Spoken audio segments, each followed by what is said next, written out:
Hello and welcome to this Argus Chemicals Conversation podcast, the first episode in our K-Show Plastics Preview series.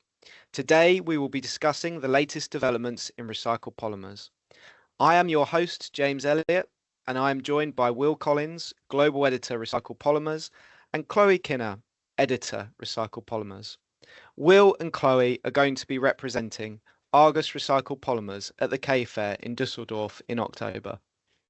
They have joined to discuss some of the most significant evolutions in the market over the past few months and talk about what some of the main recycling-related discussion points are likely to be at the show. Hello, Will and Chloe. Hi, James. Hello, James. What developments have you seen in the market during the summer, and how is it positioned heading into the autumn? Well, for polyolefin recyclers, it's no secret that it's been a very tough first half of the year, but they have seen some margin improvement over the summer. Northwest European bale prices have declined pretty much across the board, as is typical for the time of year because waste keeps being produced, but there are fewer recyclers available to process it, as many are taking summer holidays or maintenance. And to a large extent, recyclers seem to have managed to avoid passing on the whole of this drop in their feedstock costs to their sales customers, at least so far. Going through the different markets, availability of flexible PE bales has improved after a period in the spring where a number of buyers found it difficult to get the material that they needed. European 98.2 bale prices are also still higher than those in Southeast Asia, so sellers don't have the export option that they've had in previous years. So the European market has fallen by 40 or 50 euros a tonne, or about 10% in July, August. Whereas in the rigids market, recycled HDPE remains split between the steady and solid demand for the high quality packaging applications, but still real struggles for recyclers to sell into lower end consumer markets, particularly the pipe industry. And many PP recyclers have found that demand for RPP pellets has actually outstripped their expectations over the summer period.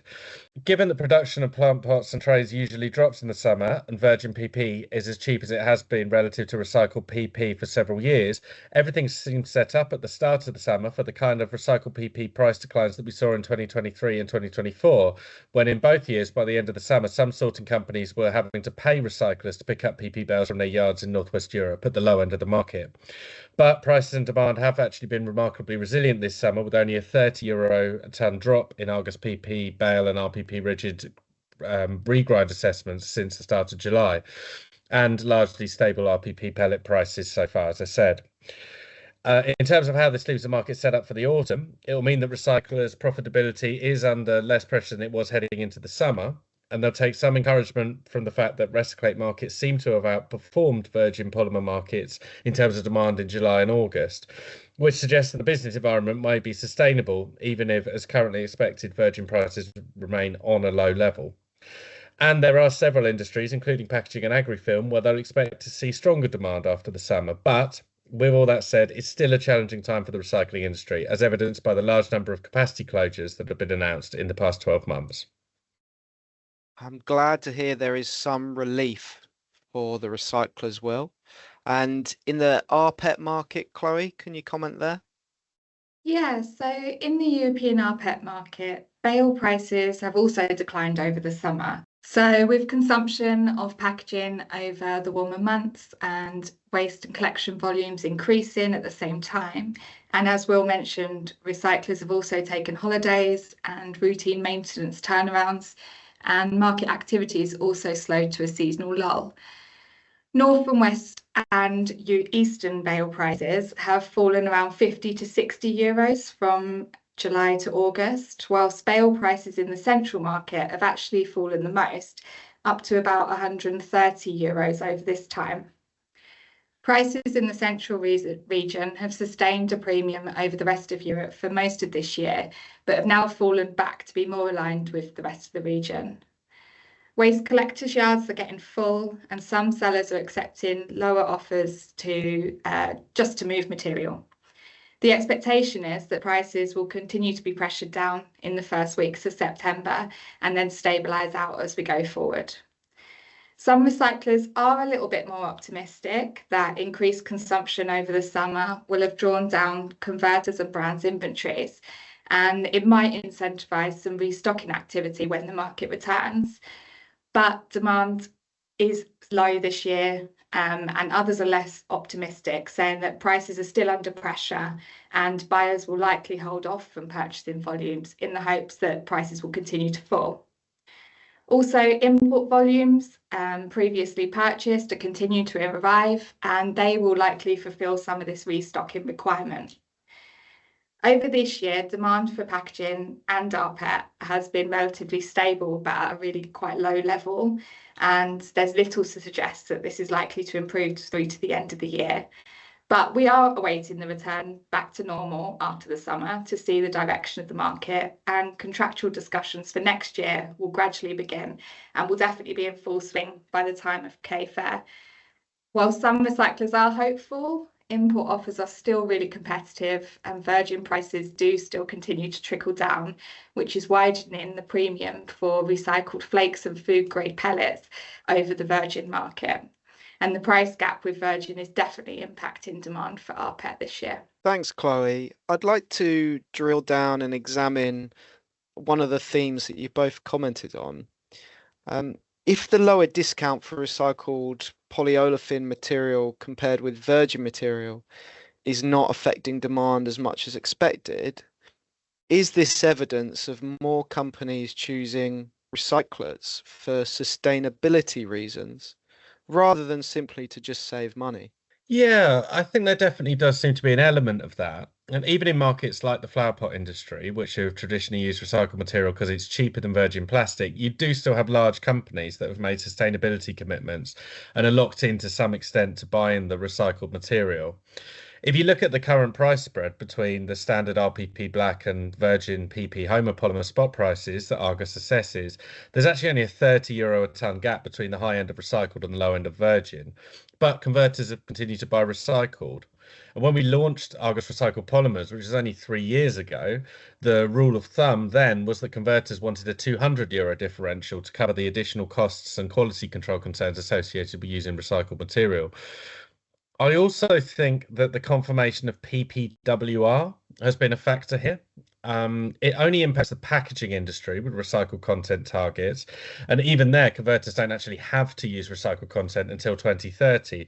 But the confirmation of the regulation has maybe made buyers in all industries more aware that regulation is coming. And given the number of capacity closures this year, the recycling industry needs support if they want to have enough material available to them to use as and when these regulations come.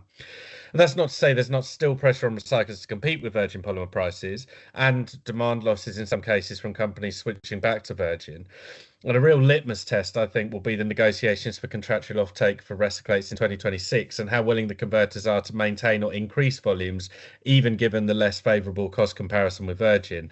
But I think these are likely to begin in earnest more in the coming weeks and probably be in full swing by the time we arrive at K-Fair. And in the rPET market, Chloe, there is more impact on demand from lower virgin PET prices? Yeah, we have seen that this year. The premiums for recycled flake and food grade pellets over virgin have grown significantly this year. So they've increased on average from around €75 per tonne for flake and €375 per tonne for pellet in 2024 to over €300 for flake and over €600 for food grade pellets so far this year. Even with these high premiums, recycler margins have continued to be squeezed and have been slim throughout the year. It's been a challenging time, and there's little to no space to move recycle prices down to compete with these virgin levels. Users of recycled PET in other applications outside of the bottled beverage market have switched away from recycled and into virgin for cost-saving purposes. And converters and brands have reportedly limited their recycled use wherever possible. In some cases, that's delaying projects to increase recycled content or focusing on their virgin usage for new product launches. The Single-Use Plastics Directive, or SUPD, minimum recycled content target is set at 25% in beverage bottles from 2025, and that is securing a base level of demand for the market. but average recycled content percentages across Europe were already reaching close to those levels before this year started. So this surge in demand that recyclers had hoped for 2025 hasn't really appeared, and it has been a really difficult year. Brands have continued to commit to their voluntary targets as well, which often go above and beyond the legislation. But progress has slowed towards these, and the focus for many of the target years has switched to 2030. Low-cost virgin and recycled imports have also weighed really heavily on the market, as I mentioned earlier. And the European Commission has started an anti-dumping investigation into imports of PET from Vietnam, which include both virgin and recycled under the same HS code. Preliminary findings of this investigation and any preliminary duties are due to be announced at the end of December. So European recyclers and virgin producers are hoping that this will support both the virgin and reduce some of the import competition for recycled material next year. Thanks, Chloe. We've discussed the challenging recent times for the recycling industry, and you've both referenced plant closures through your answers. Can you give a bit more insight into what's happened and how this has affected the market? Sure. And I think it does bring home that although certainly on the polyolefin side, we did see some margin improvement over the summer, it was been a very challenging period for the industry, as you said. I mean, for anyone with even a passing interest in the European polyolefin recycling industry, it will have been impossible to miss the regular news coming out of companies entering administration or shutting down capacity, which at times this year have seemed almost weekly. And Plastic Recyclers Europe actually released a statement yesterday, as we speak, saying that by the end of the year, the European recycling capacity or plastic recycling capacity is expected to have declined by 1 million tonnes a year compared with 2023. What's happened this year includes, or in the last 12 months, includes a number of significant PE film recyclers in Western Europe shutting down capacity, and two of the larger recycling facilities handling rigid polyolefins in Europe as well, referring there to Recycled Polymers in the UK and Veolia Multiport in Germany.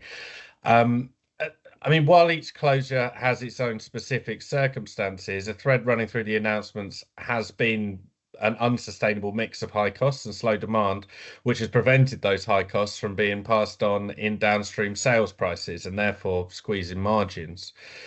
So in terms of how this has affected the industry, it's difficult to say with any certainty, but to my mind, the news of the closures has to some extent awakened converters that it's awakened them to the fact that they need to support their suppliers if they want them to survive and develop in time to meet the upcoming legislative requirements like PPWR, but there are others as well targeting other industries like automotive.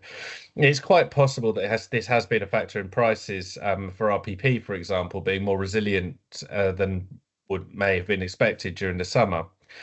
Going forward, rationalisation of capacity in the industry should be a benefit for those that remain, as it will mean less competition for feedstock and also less competition for customers.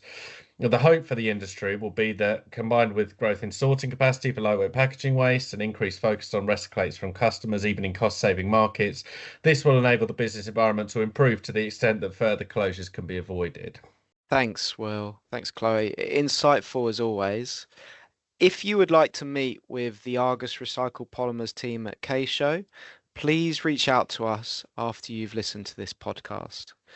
Join us for episode 2 of the K-Show Plastics Preview by Argus Chemicals Conversation, during which we'll be discussing Southeast Asia polyolefins and our pricing methodology. Thanks for listening. Goodbye.